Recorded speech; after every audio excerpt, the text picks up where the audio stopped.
Assalamualaikum warahmatullahi wabarakatuh. Bismillahirrahmanirrahim. Asyhadu an la ilaha illallah wa asyhadu anna Muhammadar Rasulullah. Allahumma sholli ala sayyidina Muhammadin wa ala alihi wa sahbihi wasallam. Asyhadu an la ilaha illallah wa asyhadu anna Muhammadar Rasulullah. Allahumma sholli ala sayyidina Muhammadin wa ala alihi wa sahbihi wasallam. Asyhadu an la ilaha illallah wa asyhadu anna Muhammadar Rasulullah. Allahumma sholli ala sayyidina Muhammadin wa ala alihi wa sahbihi wasallim. La haula wa la quwwata illa billahil aliyyil azim. Amma ba'd. Anak-anakku, dalam pertemuan ini saya akan membicarakan tentang persaudaraan dan majelis.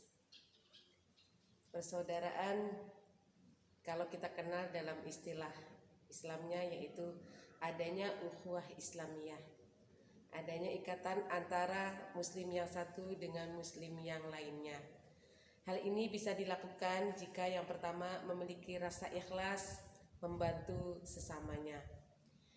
Memiliki rasa ikhlas ini bisa kita didefinisikan atau diidentifikasi dengan saat kita memberi orang lain tanpa mengingat apa yang sudah kita berikan. Jadi kalau sedikit pun ketika kita sudah menolong orang lain kemudian kita ingat walaupun tidak menceritakan ke orang lain, itu sama aja kita mengungkit dan berkeluh kesah kepada Allah. Hal ini bisa dikatakan bahwa apa yang sudah kita berikan ke orang lain itu adalah tidak ikhlas.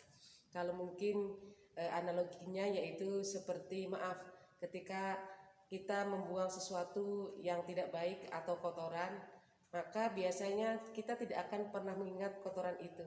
Nah, kalau kita bisa contohkan, mungkin analogi yang jelas itu seperti itu. Jadi memberikan orang lain tanpa mengingatnya kembali. Yang kedua yaitu ikhlas memaafkan kesalahan orang lain. Jadi kesalahan yang ada pada orang lain kita anggap bahwa itu adalah kesalahan kita. Jadi kalau nanti bahwa kita yang salah maka kita ada penyesalan. Tapi kalau kita menganggap orang lain yang salah, nanti yang muncul adalah diri kita ingin dimaafkan, bukan memaafkan orang lain. Maka di sini kita dahulukan dulu yang memberikan maaf kepada orang lain sebelum orang lain meminta maaf. Yang ketiga adanya jalinan ukhuwah Islamiyah yaitu menghargai pendapat orang lain. Kalau kita mengatakan bahwa pendapat kita yang lebih baik, maka pendapat orang lain tidak lebih bagus daripada kita. Ketika kita menghargai pendapat orang lain, kita argumentasikan sesuatu hal yang memang perlu didiskusikan, memang perlu dimusyawarahkan, maka kita musyawarahkan. Tapi ingat, pendapat orang lain juga lebih baik daripada pendapat kita. Di dalam musyawarah itu dibutuhkan adanya solusi. Jadi bukan aku pendapat yang lebih baik, kemudian yang lainnya berlomba-lomba untuk menjadi yang terbaik. Nanti kalau ada keakuan yang muncul di sini merasa lebih baik, tidak ada maslahat, malah yang terjadi timbul adalah bukan solusi untuk menggapai mufakat di dalam bermusyawarah, malah terjadi pertengkaran. Untuk menghindari hal itu, maka kita menghargai pendapat orang lain. Kemudian yang keempat yaitu tidak merasa dirinya paling benar. Kalau merasa aku yang paling benar, maka nanti di sini adalah akunya aku yang berhuruf A yang besar. Kalau merasa dirinya yang paling hebat, maka nanti akunya adalah aku yang A-nya huruf besar. Jadi mengakui bahwa pada dirinya itu tidak merasa paling benar. Artinya kalau yang kita miliki atau pendapat tadi atau sesuatu hal yang ada pada diri kita itu tidak benar, maka kita akan mencari atau akan belajar kepada orang lain supaya kita menjadi lebih baik atau meraih sesuatu yang benar tadi. Kemudian yang kelima yaitu memberikan salam atau saling sapa. Mungkin kita kenal dengan senyum, sapa, kemudian salam ya atau 3S. Di sekolah, di kantor dan seterusnya. Apa sih manfaatnya saling sapa? Apa sih manfaatnya saling senyum? Apa sih manfaatnya kemudian kita dengan mengucapkan salam? Salah satunya dari teguran atau sapaan kita terhadap orang lain dengan adanya assalamualaikum, kemudian dijawab waalaikumsalam, kemudian kita senyum, kemudian dengan sapaan yang mesra, dengan sapaan yang sopan, di sini akan ada timbul sesuatu yang dilihat juga enak, yang dirasakan juga nyaman. Maka perlu ketika kita bertemu dengan orang lain berpapasan itu gunakan 3S tadi. Yang terakhir dari ukhuwah Islamiyah yaitu tidak membedakan antar sesama. Tidak membedakan ini bahwa dia yang paling kaya, dia yang paling hebat, dia yang lebih mengerti, kemudian dia yang bisa segalanya baru kita temani. Sedangkan orang yang tidak bisa, kemudian orang yang tidak memiliki harta kita jauhi. Hal ini, sifat itu perlu kita jauhi karena apa? Nanti ada rasa membedakan bahwa yang paling baik yang kita temani dan yang tidak baik kita biarkan. Padahal semua makhluk ini ciptaan Allah itu enggak ada yang tidak baik. Cuma cara pandang kita yang mengatakan bahwa tidak baik. Padahal semuanya adalah baik karena yang menciptakan adalah yang maha baik. Manfaat dari ukhuwah Islamiyah yaitu yang pertama adalah timbul sikap tolong menolong. Karena ukhuwah ini adalah persatuan, adalah ikatan. Maka kalau sudah menjadi ikatan, saling memiliki, saling merasa bahwa antara kamu adalah saya adalah kamu. Disinilah kemudian ada ketersalingan, muncullah sifat tolong menolong. Tolong menolong itu tidak perlu diminta, kalau kita sudah ada ikatan tadi, maka akan datang dengan sendirinya oleh teman kita, oleh saudara kita, atau oleh di sekeliling kita. Kemudian yang kedua manfaatnya yaitu tumbuh saling memahami, paham, mengerti, tanpa perlu dijelaskan oleh orang tersebut untuk pahamilah saya, mengertilah tentang saya. Tapi kita harus tahu, tetapi kita juga memiliki sifat bahwa kita harus memahami orang lain. Kalau kita paham dengan orang lain, maka orang lain tadi nanti juga akan paham dengan kita. Saling memahami inilah timbul rasanya bahwa karena kita adalah satu kesatuan. Kemudian yang ketiga yaitu menumbuhkan rasa tenggang rasa, yaitu tidak mendolimi yang lain. Jadi dengan adanya saling tidak ada tenggang rasa, tidak ada mendolimi, maka di sini tidak ada saling menghina. Artinya apa? Kalau di sini tadi ada persaudaraan, ada rasanya bahwa kita itu ikatan saudara, adalah rasa bagaimana saya harus menjaga orang lain dan orang lain juga nanti menjaga saya. Jadi di sini tidak ada pengkhianatan, tidak ada saling menyakiti karena dianggap bahwa orang tersebut adalah diri saya dan diri saya adalah orang lain itu. Jadi tidak ada saling mendolimi, tidak ada saling menyakiti. Kemudian manfaat yang keempat yaitu solidaritas yang kuat antar sesama. Jalinan ikatan yang kuat ini tidak mudah untuk dicerai-beraikan, tidak mudah untuk dipisahkan karena sudah ada ikatan. Bahkan ikatan tadi adalah ikatan batin yang kemudian antara yang satu dengan yang lainnya saling menguatkan. Kalau diibaratkan dengan anggota tubuh kita bahwa tangan kanan tidak terlepas akan membantu tangan kiri atau tangan kiri akan membantu tangan kanan. Bahkan tangan kanan ini bisa membantu kaki, bisa membantu mata dan seterusnya. Itulah manfaat dari ikatan atau ukhuwah Islamiyah yang keempat. Yang kelima, terciptanya persatuan dan kesatuan bangsa. Islam merupakan agama yang kalau penduduknya di Indonesia itu adalah penduduk atau masyarakat yang warga negaranya adalah kebanyakan Muslim. Di sini bukan hanya sebagai penganutnya saja yang jumlahnya banyak, kuantitasnya banyak, tapi bagaimana kualitas ini kita perbaiki agar apa? Agar ajaran yang sudah diberikan melalui Rasulullah itu terimplementasikan dalam kehidupan sehari-hari. Jadi bukan hanya jumlahnya saja, tapi bagaimana mutu dari yang sudah diajarkan itu bisa kita aplikasikan wujud yang nyata pada diri kita, sehingga dengan adanya wujud dari ajaran tersebut satu kesatuan itu tidak akan rapuh dan satu kesatuan itu akan menjadi ikatan yang sangat kuat. Dan yang terakhir manfaat dari ukhuwah Islamiyah yaitu terciptanya kerukunan hidup antar sesama. Rukun itu kalau saya istilahkan adalah damai. Kalau damai itu nanti sifat yang ada pada diri seseorang tersebut merasa tenang, merasa nyaman. Kalau merasa nyaman, maka merasa aman. Kalau merasa aman, ya tadi tentram. Yang ada adalah bahwa satu ikatan atau satu keluarga, satu bangsa, satu negara adalah persaudaraan. Disinilah rukun yang perlu diutamakan agar terciptanya ukhuwah Islamiyah yang sangat kuat. Materi yang kedua yaitu tentang majelis. Majelis fungsinya yaitu sebagai tempat kegiatan belajar mengajar. Jadi kalau di sini bisa ada majelis taklim, ya di situ ada kegiatan belajar mengajar, berarti ada murid, ada guru atau ada santri, ada kiai. Nah, fungsi di situ itu seperti pondok pesantren, tidak hanya sekedar bangunan yang besar kemudian asrama saja, tetapi di situ ada kegiatan belajar mengajar antara santri tadi kemudian juga dengan kiai. Jadi fungsinya pondok pesantren sebagai salah satu majelis taklim di situ adalah mengadakan pembelajaran kegiatan yang dilakukan oleh pondok pesantren, di situ pengasuhnya kemudian oleh muridnya. Nanti kalau muridnya sudah senior pun bisa menjadi tutor sebaya, bisa menjadi ustadz yang kemudian mengaplikasikan ilmu yang sudah diberikan oleh kiainya kepada senior, kepada juniornya. Yang kedua yaitu sebagai lembaga pendidikan dan keterampilan.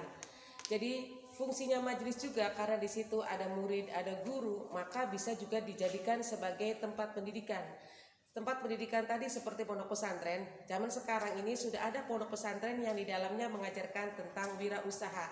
Jadi wirausaha tadi supaya acuan utamanya itu bukan hanya kepada duniawi saja, tetapi wirausaha yang barometernya adalah tujuan utamanya semua adalah Allah Subhanahu wa taala. Di sini pondok pesantren yang sudah ada mulai sekarang itu sudah ada pemberdayaan, contohnya pemberdayaan lele. Itu diberikan materi itu kepada santri.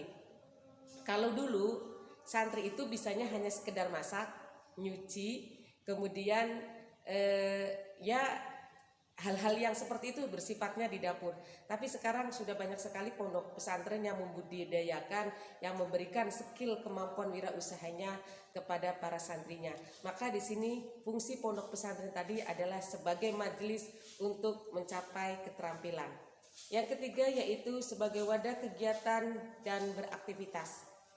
Aktivitas di dalam majelis itu tidak hanya terbatas kegiatan belajar mengajar, tidak hanya terbatas sebagai keterampilan, tapi berbagai aktivitas yang lainnya yang kemudian bisa menjadikan santri tadi menjadi santri yang bermanfaat di dunia dan juga di akhirat.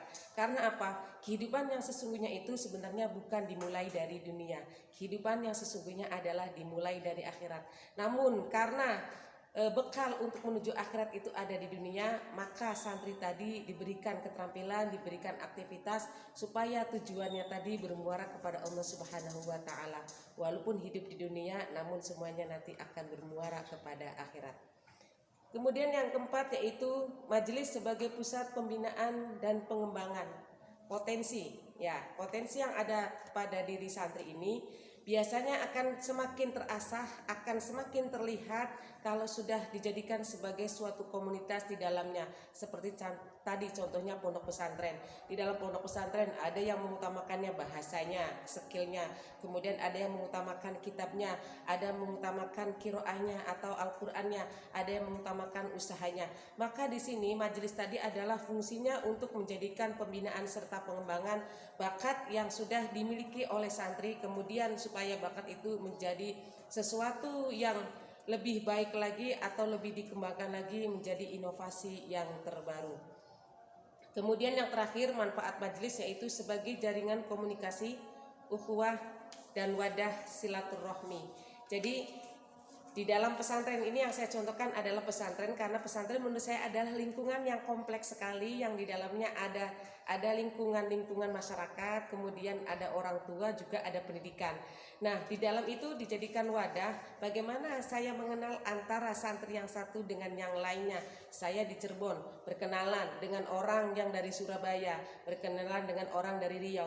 Ini adalah wadah komunikasi. Kemudian biasanya kalau sudah menjadi santri, nanti kalau sudah keluar itu ada reunian. Nah, di sini komunikasi itu tidak akan terputus hanya sekedar ketika seseorang tersebut sudah menjadi santri saja. Biasanya santri-santri tadi itu mengadakan jam'iyah atau mengadakan kumpulan-kumpulan yang kebiasaan tadi di pesantren itu bisa dilanjutkan. Contohnya bagi penghafal Al-Quran biasanya ada jam'iyah tahfidz. Nah di sini dilakukan komunikasi yang berlanjut setelah dari pondok pesantren.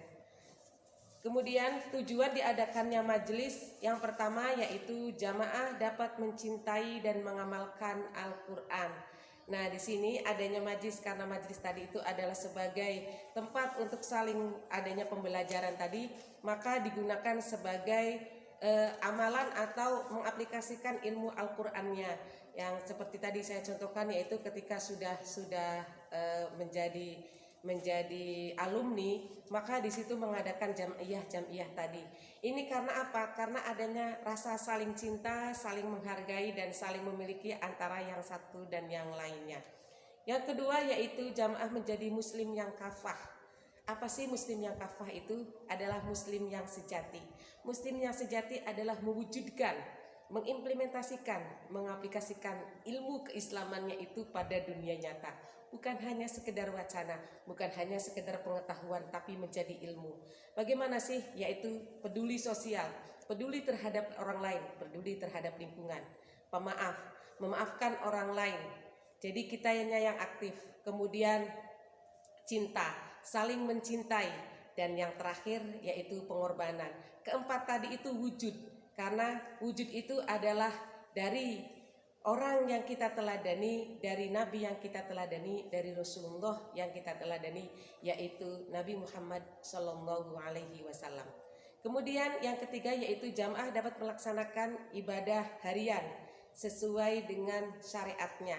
Jadi di sini yaitu dari fungsi majelis, dari tujuan majelis yaitu menjadikan tempat tersebut adalah wadah untuk melaksanakan ibadah harian yang sesuai diajarkan oleh syariat Islam. Jadi kita di dalam beribadah itu tidak terlepas aturan syariat, tidak langsung kita bahwa tidak membutuhkan sholat, tidak membutuhkan zakat, itu salah. Semua ibadah-ibadah harian yang kita lakukan seperti bersyahadat, kemudian sholat, zakat, puasa, dan haji itu kita lakukan sesuai dengan apa? Sesuai dengan anjuran yang sudah diajarkan oleh Rasulullah. Dan tujuan yang keempat yaitu jamaah mampu menciptakan hubungan silaturahim antar sesama. Jalinan silaturahim ini semakin kuat kalau kita sering mengadakan komunikasi, baik itu sekarang karena zamannya online atau sudah teknologi, jadi bisa komunikasi itu bisa tatap muka dan juga bisa dengan menggunakan jaringan online tadi. Kalau tatap muka biasanya itu adalah mungkin kegiatan bisa 1 bulan sekali kalau memang tempatnya satu daerah, tapi kalau tempatnya jauh bisa 1 tahun 1 kali, atau bisa juga dengan menggunakan sekarang seperti Google Meet, Zoom, atau webinar dan seterusnya. Nah dengan adanya seperti itu supaya akan terjalin bahwa hubungan silaturahmi itu saling menumbuhkan rasa cinta kasih, peduli, dan yang tadi yaitu tentang Islam muslim yang kafah. Kemudian yang kelima yaitu jamaah bisa membangun taraf hidupnya menjadi hidup yang lebih baik. Karena di dalam jamaah itu ada satu komunitas, maka di situ akan saling memberikan masukan antara yang satu dengan yang lainnya.